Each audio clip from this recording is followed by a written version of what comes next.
C'est Jésus-Christ qui nous délivre de la main des sorciers, de cette génération perverse, du goût de cigarette, de tout péché, dans la débauche, les plaisirs charnels,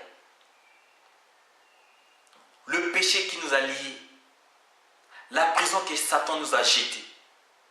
Seul Jésus-Christ qui peut nous délivrer. Et s'il nous délivre, nous sommes réellement libres. Il nous délivre corps, âme et esprit.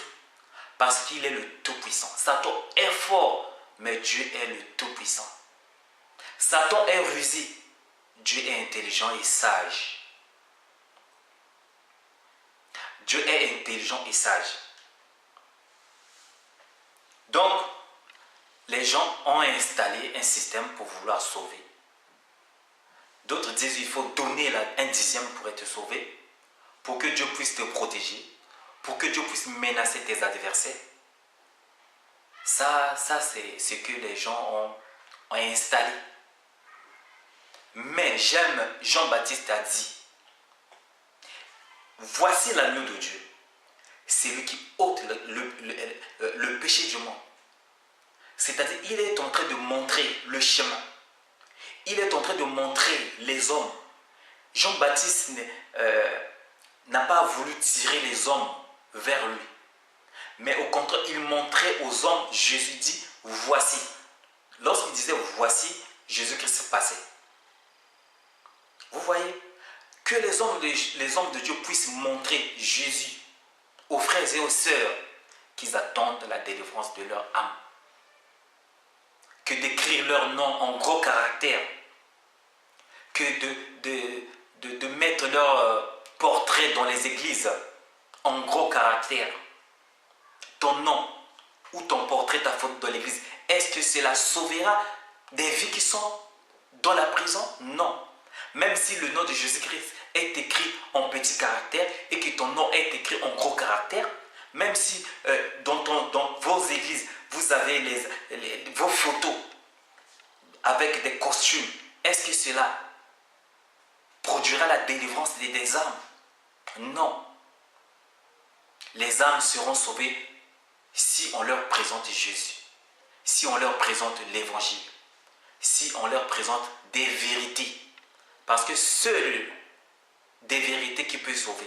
Parce qu'il est écrit, vous connaîtrez la vérité et elle vous affranchira.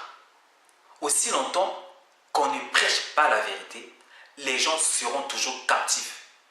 Les gens seront toujours esclaves. Esclaves des plantes, esclaves de l'escroquerie, esclaves de je ne sais pas de quoi. Seule la vérité qui peut sauver quelqu'un. Je vais toucher encore un point. Là, il ne me reste pas beaucoup de minutes pour terminer mon message.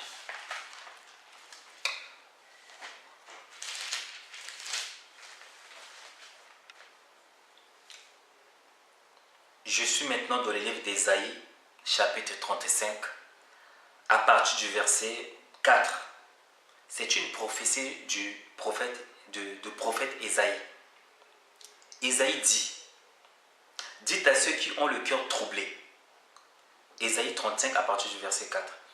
Dites à ceux qui ont le cœur troublé, prenez courage, ne craignez point. Voici votre Dieu, la vengeance viendra. La rétribution de Dieu. Il viendra lui-même, il vous sauvera. Bien-aimé, j'aime les Écritures. Lorsque le jour où j'avais lu ce passage, mon cœur bien-aimé a bouillonné de joie. Il est écrit, lui-même il viendra et vous sauvera. C'est-à-dire Dieu lui-même il viendra pour nous sauver.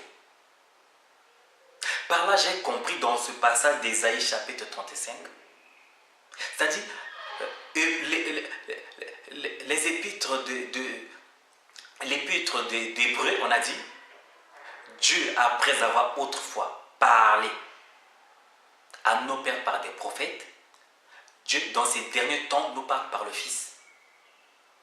Ça c'est Hébreux, l'épître d'Hébreux. Mais Ésaïe dit, c'est une promesse. Dieu lui-même, il viendra. Il dit, Dieu lui-même, il viendra sur cette terre, il vous sauvera. Je vais relire ce verset. Dites à ceux qui ont le cœur troublé, prenez courage, ne craignez point. Voici votre Dieu, la vengeance viendra, la rétribution de Dieu.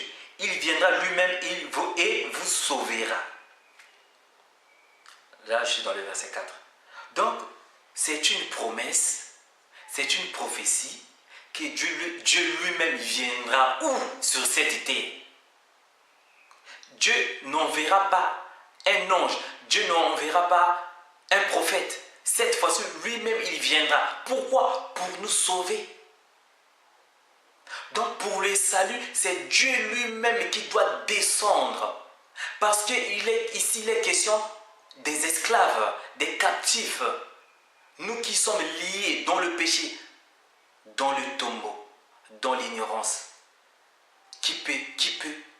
Le roi a dit à cette femme, si l'Éternel ne te sauve pas, avec quoi te sauverai-je? C'est pour cela, tous ceux qui sont liés dans le péché, tous ceux qui sont liés de la mort, Dieu lui-même viendra. Parce qu'un homme ne pourra pas nous délivrer. Souvenez-vous, lorsque Dieu est descendu pour délivrer le peuple d'Israël, la Bible dit quoi? Dieu dit à Moïse, je suis descendu pour délivrer mon peuple entre les mains de Pharaon. Donc, c'est une promesse. Dieu lui-même, il viendra en chair et en os. Il est écrit, le ciel est son trône, mais la terre est son marchepied. Donc, Dieu, Dieu s'est déplacé. Dieu s'est levé. Depuis que cette parole a été écrite, le ciel est son trône, la terre est son marchepied. On n'a jamais vu Dieu marcher sur cette terre. Mais lorsque Jésus-Christ est venu, la Bible dit Dieu s'est fait homme. La parole s'est faite chair. Dieu est venu sur cette terre en chair et en homme pour nous délivrer. Pour nous sauver. C'est pour cela qu'il est parlé. Nous sommes au temps de grâce. Nous sommes au temps de grâce. Après ce temps-là, c'est le jugement des sceaux. C'est le jugement des trompettes. Mais aujourd'hui, Dieu lui-même est venu pour nous sauver. Dieu est venu pour sauver des captifs. Dieu est venu sauver des pécheurs. C'est pour cela que l'apôtre Paul a dit, Jésus-Christ est venu dans ce monde pour sauver des pécheurs dont je suis le premier. Ça, c'est l'apôtre Paul. Il dit, il est le premier. Quelque part ailleurs, il est écrit dans les Écritures, Jésus-Christ est venu sauver tout le monde, principalement les gens qui ont la foi en lui. Donc, si tu veux être sauvé, il faut avoir la foi en Jésus et non aux hommes. Il ne faut pas avoir la foi de Branham, de Kimbanguiste, des témoins de Jéhovah, dans l'islam. Non, il faut avoir la foi en Jésus. Il est écrit, il n'y a le salut en aucun autre nom. Il n'y a sous les ciels aucun autre nom qui a été donné parmi des hommes par lequel nous devrions être sauvés. Seul le nom de Jésus. Seul le nom de Jésus. Si nous avons enlevé Jésus, il n'y a pas le salut. C'est pour cela que beaucoup de gens demeurent dans leur péché. Beaucoup de gens sont malades. Il y a des femmes stériles. Il y a le célibat. Parce que les gens sont dans des prisons, des sorciers de famille. Il y a des liens de famille. Si nous voulons être délivrés, nous devons avoir la foi totale en Jésus et non aux hommes. Emmanuel Macron, c'est un président de la France. Qu'on lui ramène des paralytiques, qu'on lui ramène des possédés, qu'on lui ramène des sourds-muets, s'il va les délivrer. Et pourtant, il est président. Mais son pouvoir est limité. Il a un pouvoir pour gouverner, mais pas un pouvoir pour délivrer quelqu'un qui est lié entre les mains du diable. quelqu'un qui est je sais pas, lié, des sorciers, des familles. Même un pasteur ne pourra rien faire. Même si des pasteurs veulent nous faire genre qu'ils sont quelque chose avec leur système, je sais pas quoi, pour persuader le spectacle qu'ils font dans les églises. Ça, c'est la délivrance. C'est un spectacle et non la délivrance. Celui qui est sauvé doit abandonner le péché. Celui qui est sauvé doit avoir la certitude qu'il est sauvé. Il va avoir la paix dans son cœur. Le fardeau sera ôté. Il n'aura plus le sentiment de culpabilité. Il ne sera plus esclave parce que Dieu l'a réellement sauvé. Donc Dieu a promis de venir lui-même sur cette terre pour nous sauver. Et nous avons vu Dieu marcher sur cette terre pour accomplir la parole. Le ciel est mon trône, la terre est mon marchepied. Qui est ce Dieu-là qui a marché sur cette terre? C'est Jésus. Je continue ce verset. Je suis maintenant au verset 5. Alors s'ouvriront les yeux des aveugles, s'ouvriront les oreilles des sourds, alors le boiteux sautera comme un cerf, et la langue du muet éclatera de joie, car des eaux jailliront dans le désert et des ruisseaux dans la solitude. Ésaïe chapitre 35 à partir du verset 4 à 6. La promesse que Dieu lui-même viendra. Bien-aimé, lorsque Dieu viendra, comment saurons-nous que Dieu est venu? La réponse est là. Alors s'ouvriront les yeux des aveugles, s'ouvriront des oreilles des sourds. Donc le jour en Israël, lorsque Jésus-Christ commença à opérer des miracles, les gens qui avaient de l'intelligence, ils ont cru, ils ont vu, Dieu est parmi nous. C'est pour cela que Jésus-Christ dit, le royaume de Dieu est parmi vous.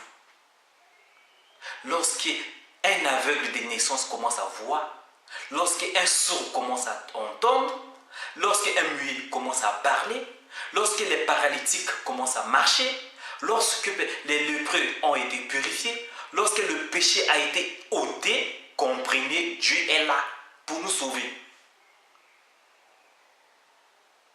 Je dirais quelqu'un qui est sauvé lorsque le péché est ôté, lorsqu'il n'est plus esclave des sorciers ni des satans,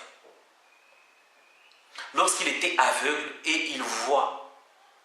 Mais aujourd'hui, les gens ont voulu trafiquer le salut. Leur salut, leur, je sais pas, miracle, faux miracle. Ils disent qu'ils pratiquent des miracles, je sais pas, dans leurs églises. Est-ce qu'il y a des sourds muets qui entendent maintenant? Est-ce que les sourds entendent dans leur église? Des aveugles sont toujours des aveugles. Des boiteux sont toujours des boiteux. Pourquoi? Parce qu'ils ont voulu prendre la place de Jésus. Si on leur présente ces gens-là Jésus, je crois Jésus-Christ va faire quelque chose pour ces gens-là qui sont encore esclaves. Donc, quelqu'un qui est sourd, il est prisonnier. Quelqu'un qui est muet, il est prisonnier. Quelqu'un qui est boiteux, il est prisonnier. Quelqu'un qui est stérile, il est prisonnier. Quelqu'un qui est pécheur, il est prisonnier. Mais lorsque Jésus-Christ le sauve, il est réellement sauvé. C'est les Écritures, c'est pas moi. Il est écrit, lui-même il sauve, lui-même il viendra et vous sauvera. Ceux qui ont le cœur brisé, ils ont besoin du salut. Donc c'est un signe. Donc lorsque Jésus-Christ a commencé à opérer ces miracles, c'est un signe que Dieu a marché sur cette terre. Oh, quelle grâce! Nous avons contemplé cette grâce. Jean chapitre 1. J'aime les Écritures. Lorsque Jean témoigne la gloire, il dit quoi?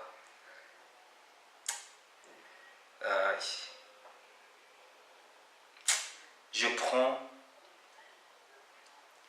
Je prends Jean chapitre 1 à partir du verset 10. Elle était dans le monde et le monde a été fait par elle. Et le monde ne l'a point connue. Ça c'est Jean parle de Jésus, que le monde n'a point connu Jésus. Elle est venue chez les siens là ce sont des Juifs. Et les siens ne l'ont point reçue. Mais à tous ceux qui l'ont reçue, à tous ceux qui croient en son nom, elle a donné le pouvoir de devenir enfants de Dieu, lesquels sont nés, non du sang, ni de la volonté de la chair, ni de la volonté de l'homme, mais de Dieu. Et la parole a été faite chair, et elle habitait parmi nous, pleine de grâce et de vérité. Et nous avons contemplé sa gloire, une gloire comme la gloire du Fils unique du Père. Et la parole a été faite chair. C'est-à-dire, lorsque la parole a été faite chair, c'est-à-dire que Dieu est devenu un homme, venu habiter. C'est lorsque Dieu avait demandé à Moïse de construire le tabernacle. Lorsque Moïse a achevé de construire le tabernacle, la Bible dit que Dieu est descendu pour habiter au milieu des 12 tribus d'Israël. Donc Jésus aujourd'hui a habité parmi nous. Et nous avons contemplé la gloire. Dieu a habité parmi des hommes. Il faut voir pourquoi Dieu est venu sur cette terre. C'est pour délivrer. Premièrement, des pécheurs. Dieu doit délivrer des pécheurs. Ici sur cette terre, il y a des pécheurs et des pécheurs. Mais l'apôtre Paul a dit, qui me délivrera? Qui me délivrera, oh misérable que je suis? Il y a des pasteurs pécheurs. Il y a des païens pécheurs. Jésus-Christ est venu pour leur sauver. Jésus-Christ est venu pour nous sauver, nous qui sommes pécheurs. Nous qui falsifions la parole de Dieu. Parce qu'aujourd'hui, même des magiciens sont maintenant des bergers dans les églises. Même des devins. Aujourd'hui, il y a même des devins qui dirigent les églises. Ces hommes-là sont sous la puissance du diable. Ce sont des agents du diable, ces soldats et ces députés. Parce que